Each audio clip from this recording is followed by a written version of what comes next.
Hi friends, welcome back to my channel. ఇది ఒక 1 week back video. పొట్టోనికి అప్పుడు చాలా ఫీవర్ ఉండే, పాప ఇంట్లో ఉంటే డల్గా ఉంటున్నాడు అని చెప్పేసి అట్లా డీమార్ట్కి అయితే తీసుకెళ్ళినాము. అంటే మాకు కూడా కొన్ని చిన్న చిన్న వస్తువులు అయితే అవసరం ఉన్నాయి. ఇంకా పనిలో ఆయన కూడా కొంచెం సరదాగా ఆడుకుంటాడు కదా అని చెప్పేసి అయితే అనుకొని వెళ్ళి ఆ ట్రాలీలో కూర్చోబెడితే అసలు చూడండి, జ్వరం వచ్చిన ఫేస్ లాగా ఉన్నదా, లేని లేదు. అట్లా చాలాసేపు అయితే మంచిగానే ఆడుకున్నాడు.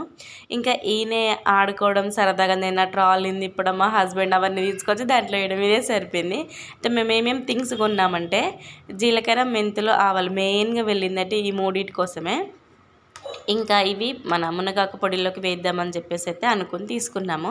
వీటితో పాటు పొట్టోనికైతే డైపర్స్ యూజ్ ఉంటుంది కదా అని చెప్పేసి డైపర్స్ ప్యాకెట్ అయితే తీసుకున్నాము.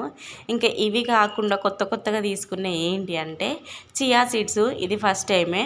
ఇంకా నెక్స్ట్ పంకిన్ సీడ్స్, గుమ్మడికాయ గింజలు ఉంటాయి కదా అవి, ఇది ఫస్ట్ టైమే. ఇంకా అవిసె గింజలు, రోస్టెడ్ అవిసె గింజలు, ఇదైతే టేస్ట్ చాలా బాగున్నాయి. పొట్టోని కోసం అని ఒక చిన్న పేస్ట్, అట్నే నాకు ఒక కోంబ్, అప్పడాలు, పాప్కార్న్, పింక్ సాల్ట్, ఇది సెకండ్ ప్యాకెట్ అన్నమాట. ఆయిల్, పల్లీలు.